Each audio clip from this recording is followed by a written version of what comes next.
Les pionniers chez Fred Mazzella. Le tête-à-tête. Bienvenue dans le tête-à-tête des pionniers. Aujourd'hui, je reçois Thierry Marx. Bonjour Thierry. Bonjour.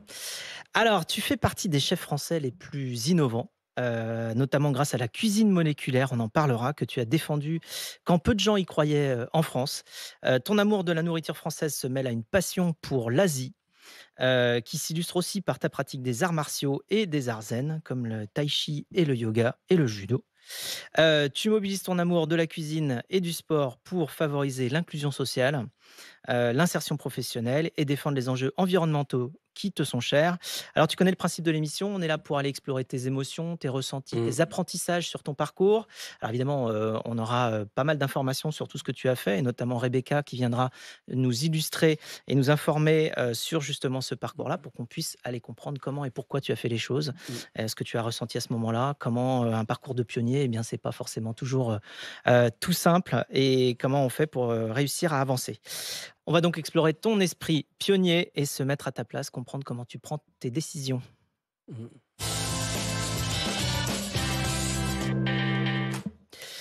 Alors c'est parti, ton enfance. Tu es né en 59 dans le quartier de Ménilmontant à Belleville, à Paris, où tu as passé une partie de ta jeunesse. Et à 2 ans, tu traînes devant la boulangerie de Bernard Ganacheau. Elle t'inspirait quoi, cette belle boutique? Elle m'inspirait beaucoup. D'abord, elle m'inspirait le bon, ça sentait bon et je me disais si quelqu'un qui travaille avec ses mains, peut avoir une réussite comme l'était celle de Bernard Ganacheau, eh bien, pourquoi pas, les métiers manuels finalement? Ça a dû naître à cette époque-là dans ma tête. Donc on voit ici la belle, boulangerie, parce qu'effectivement c'est plus qu'une boulangerie, Bah, habituelle. C'est vraiment un il grand je espace qui peux peut faire expliquer rêver, quelque hein. chose là, c'était, une très jolie boulangerie. Au départ, c'était pas une très jolie boulangerie, c'est devenu une très jolie boulangerie et ce qu'on voit derrière, c'était ce qu'on appelait des cités ouvrières et ces bâtiments en briques rouges abritaient, des ouvriers qualifiés, quelques contremaîtres. Mais c'était vraiment, quelqu'un qui avait osé amener dans un quartier extrêmement populaire, d'imposer une idée de la qualité et du luxe. Parce que le pain était beaucoup plus cher qu'ailleurs, mais il était exceptionnel. Et j'ai toujours défendu l'idée qu'il n'y avait pas de conflit entre le beau et l'utile, le bon et l'utile, parce que ça rendait les gens heureux et qu'il n'y avait pas de conflit non plus entre le luxe finalement et des fois quelques complexités sociales. Le luxe est tirer tout le monde vers le haut. Je trouvais que cette boulangerie, elle symbolise ça quand même. Ensuite, tes parents décident de partir s'installer à Bois-l'Abbé, à Champigny-sur-Marne. Et après le collège, on te refuse l'entrée dans l'école hôtelière, et alors tu t'orientes en mécanique, Non, où non, tu ne restes que 3 mois. Est-ce que tu te souviens de tes pensées à cette oui, période? non, non, Là, ça fait beaucoup de choses d'un coup. je voudrais rectifier un petit peu. D'abord, on nous demande de quitter les petits appartements qu'on avait, qui n'étaient même pas des appartements dans les quartiers ouvriers du 20e, pour nous proposer les mêmes cités HLM dans des lieux où il n'y avait rien, il n'y avait que du béton. Et donc, c'est des appartements plus grands, mais à habitation sociale et à loyer modéré, certes, mais quand même habitation sociale très discutable. Et ensuite, je choisis pas de faire de la mécanique générale. C'est-à-dire qu'on me dit, bah non, pour les gens comme vous, issus de ce quartier, c'est la mécanique générale, comme si c'était de fait, par défaut. Et ça, c'est les premières injonctions de l'État, finalement, pour contraindre quelqu'un qui semblerait rentrer dans une case et pas dans une autre. Donc c'est ça qui est discutable. Mais j'ai pas choisi de faire de la mécanique générale, on m'a imposé de faire de la mécanique générale. D'accord. Tu avais passé ton CAP de pâtissier, Ouais. et c'est bien cela qui, va, dessiner ton destin, Rebecca. En effet, en 1978, vous obtenez votre CAP pâtissier, chocolatier et glacier avant de vous engager dans l'armée. Et en rentrant de la guerre au Liban dans les années 80, vous revenez à la cuisine et faites vos armes au sein des brigades du pavillon Ledoyen aux côtés des chefs Déligne et Robuchon. Après un premier poste de chef à Sydney en Australie, vous intégrez le prestigieux hôtel du Cheval Blanc dans le sud de la France, le rendez-vous du tout Paris à l'époque tenu par Régine. Et après, tout s'enchaîne. Dans les années 90, votre restaurant Le Roc en Val reçoit une étoile au guide Michelin. Le Cheval Blanc de Nîmes et les Relais et Châteaux dont vous êtes le chef également. Vous innovez et gravissez les échelons. Et dans les années 2010, vous êtes révélé au grand public grâce à Top Chef notamment. C'est aussi vos débuts au Mandarin Oriental de Paris et de vos restaurants sur mesure qui vous vaudront 2 étoiles de plus au guide Michelin. En 2018, vous prenez vos quartiers au premier étage de la Tour Eiffel avec Frédéric Anton en reprenant le Jules Verne. Et depuis, vous avez lancé de nouvelles marques et créé des formations pour former notamment des chefs d'entreprise engagés pour l'environnement. Exactement, c'est Eh très oui, clair. tout cela est ton histoire. Et donc, Top Chef, Jules Verne, bon, et également, il y a Taïwan au début Taïwan, de c'est ton le début. parcours. C'est ma grande chance a été de croiser la route de Monsieur Claude Deligne, qui était le chef du Taïwan. Je me présente dans un restaurant qui s'appelle La Marée. Il n'y a pas de poste pour moi. Mais la personne me dit, mais allez voir chez Taïwan, peut-être que. Je pose la question si on cherchait un commis. Le chef me dit oui. Vous arrivez d'où? J'avais déjeuné chez Bernard Loiseau, mais j'avais jamais travaillé. J'ai dit de chez Bernard Loiseau. Et il m'a dit, bah, demain matin, vous pouvez Alors, faire un c'était essai. une subtilité de langage Oui, qui parce effaçait que en pour fait, tu avais travaillé chez Bernard j'ai Loiseau. passé mon CAP de cuisinier en candidat libre à l'école Béliard. Et de cette école Béliard, finalement, je suis allé voir en province si je pouvais trouver un restaurant qui ne regarderait pas les déficits de mon CV. Et j'ai rencontré Bernard Loiseau, qui m'a pas embauché, mais qui m'a invité à déjeuner avec Georges Pralu. Et j'ai été émerveillé par cet homme, c'est-à-dire qu'il était lumineux et du coup, il m'a tellement inspiré et que quand je suis arrivé à Paris, j'ai dit bah oui, je suis allé chez Bernard Loiseau. Et comme à l'époque, on vérifiait pas trop, il fallait faire ses preuves sur le terrain. Bah, Monsieur Deligne m'a donné ma chance et il a continué à m'entourer tout au long de ma carrière, et Joël Robuchon aussi d'ailleurs, qui m'a toujours beaucoup aidé, y compris de me trouver cette relation entre le groupe Mandarin Oriental et moi. Et donc, Bernard Loiseau qu'on, voit ici sur les photos. Alors on l'a entendu, ensuite tout s'accélère. En 88, tu reçois une première étoile Michelin avec ton restaurant, Le Roc en Val, et après seulement un an, tu as, reçu, ta première étoile. Ouais. Qu'est-ce que tu as ressenti à ce moment-là? Bah, ça y est, je fais partie un peu du groupe, quoi. C'est-à-dire que j'arrivais de nulle part, j'avais pris beaucoup de risques pour en arriver là. Quand l'étoile tombe, finalement, vous recevez des dizaines de courriers, on recevait des fax de partout. Et ça, j'avais l'impression de faire partie de la famille, quoi, de dire, bah, enfin, il va pouvoir, je vais pouvoir exister et puis me faire une place finalement dans cette galaxie des chefs étoilés qui est quand même un silo, était à l'époque un silo assez fermé. Donc c'est un premier barreau d'une échelle, que tu commences à gravir, avec, beaucoup de dynamisme. Mais tu décides de partir à ce moment-là en Asie, au Laos, en Thaïlande, au Japon. Qu'est-ce que tu allais chercher là-bas et est-ce que tu l'as trouvé? Bah, d'abord, mon établissement, économiquement, où j'avais pris une étoile, ne tenait pas vraiment la distance. J'avais beaucoup de compétences, sûrement pour essayer d'avoir beaucoup de détermination au travail, mais j'avais probablement des lacunes en gestion et en management. Et quand on m'a proposé de partir en Asie, évidemment, j'ai immédiatement dit oui. Parce que d'abord, je ne voyais pas que l'Asie du Sud-Est. J'avais entrevu le Japon et la possibilité du Japon. Japon, judo, je revenais à mes premiers amours, cette passion un peu pour ce pays et l'unité de ce pays finalement qui me convenait bien. Et c'était l'opportunité de partir encore une fois. Et alors tu rentres en France et en 2006, entre 2006 et 2008, tu reçois, les titres de meilleur cuisinier de l'année selon Goemio.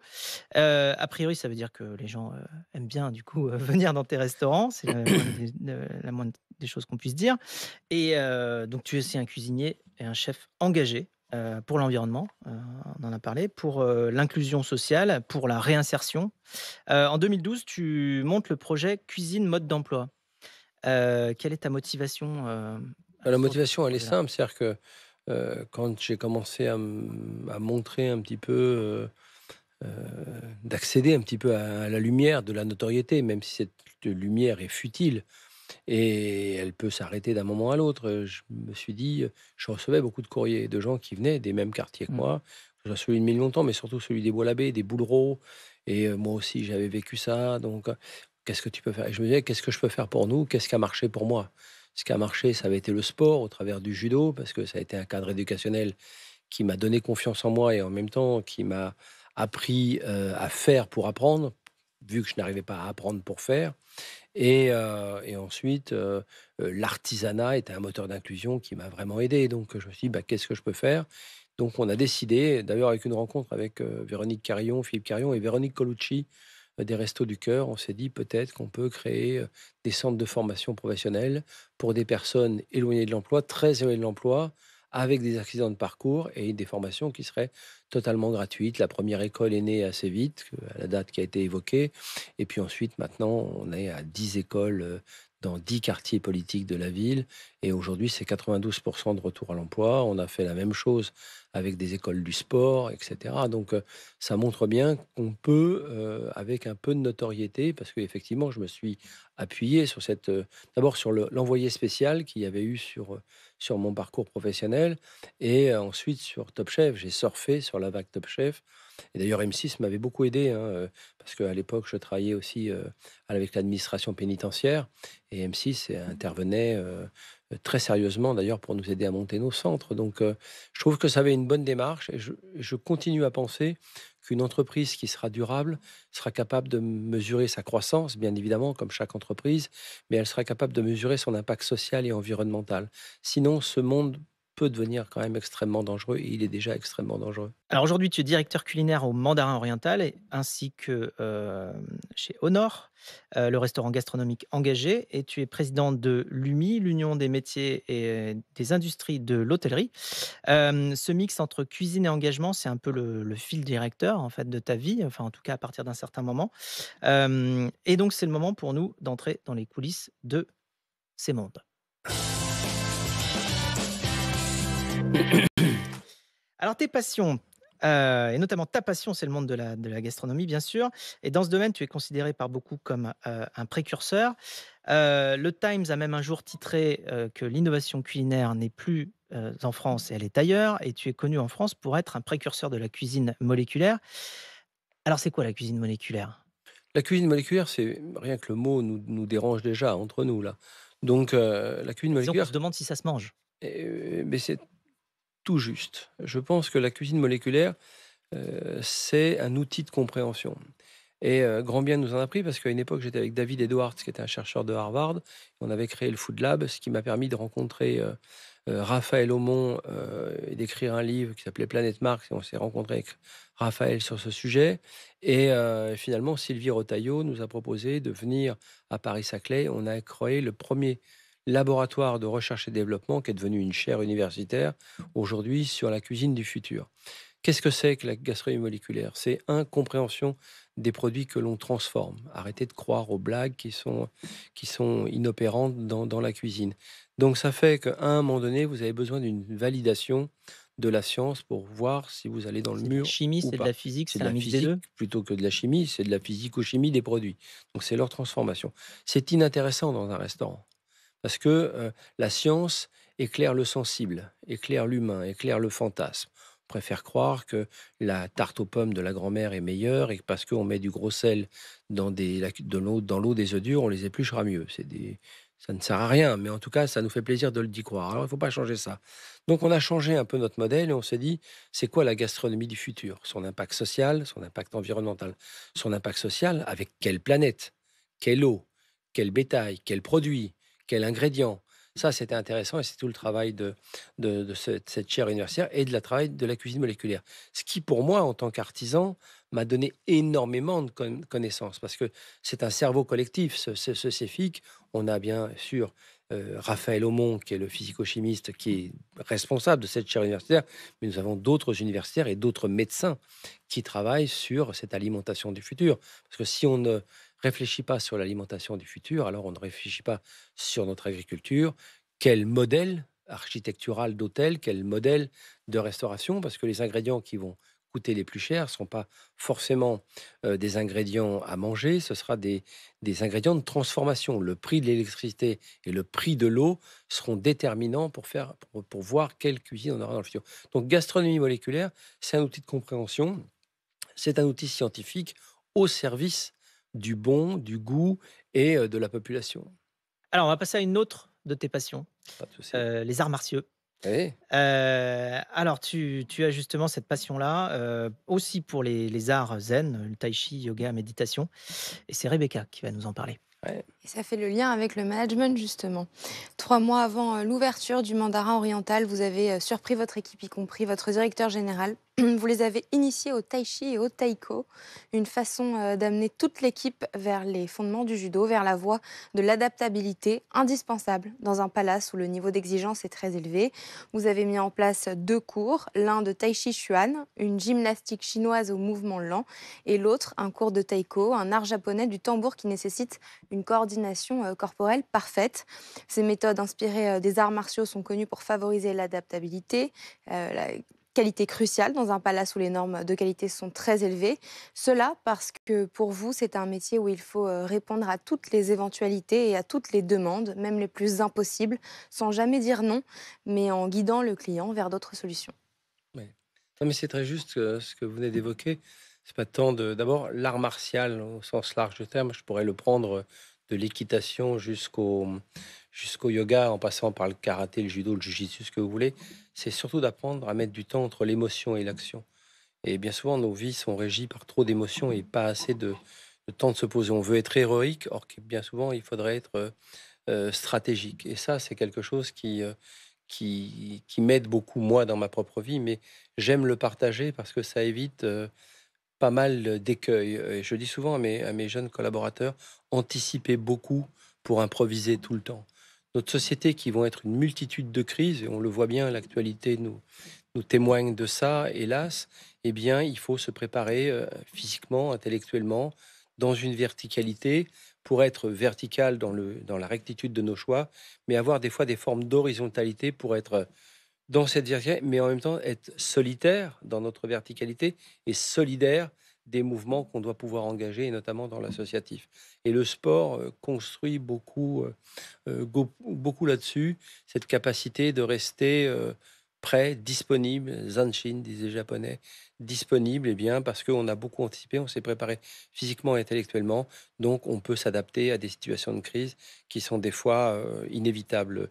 On a eu la crise sanitaire, mais vous voyez bien que la guerre en Europe, une guerre qui se déclenche au Moyen-Orient, enfin tout ça fragilise les relations internationales, fragilise le business, va créer des opportunités, mais aussi va créer des écueils. Il faut savoir vivre ces moments de crise, ces moments d'école du deuil, et en même temps de se dire, bon, ben, j'y étais prêt, je peux l'affronter tant que je suis debout et que je suis vivant, j'avance. C'est le moment pour nous de passer à la suite.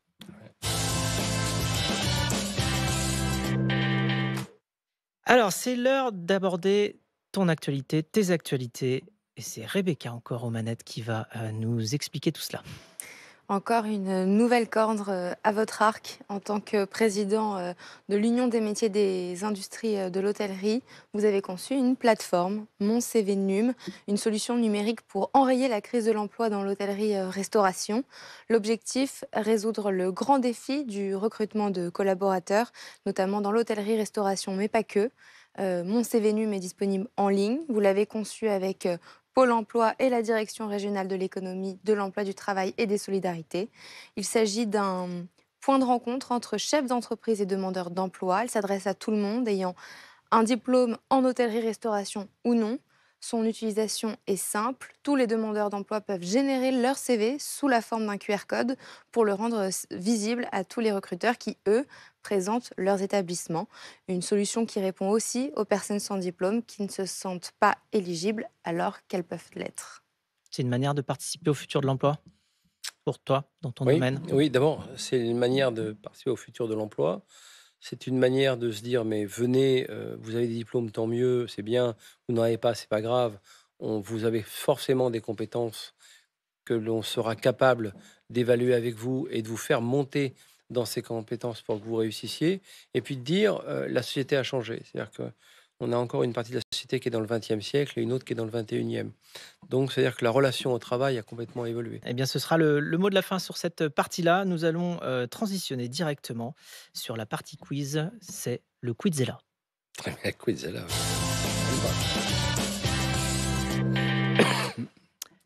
Bienvenue Thierry dans le Quizella, dont voici les règles. Je te pose plein de questions et tu dois répondre en quelques secondes. D'accord. C'est bon, tu es prêt, c'est parti. On est parti. Qui est pour toi le ou la chef qui t'inspire le plus? Le chef qui m'inspire le plus, c'est Jacques Maximin. Tu préférerais manger chez Marx ou travailler chez Marx? Manger chez Marx. Si tu ne devais manger qu'un seul plat pour le restant de tes jours, je sais, c'est pas facile, ce Si, serait lequel? très facile, c'est du pain. Du pain. Du pain, c'est le meilleur symbole de la gastronomie. De l'eau, de la farine et du talent. Le plat que tout le monde devrait savoir faire? Des pâtes.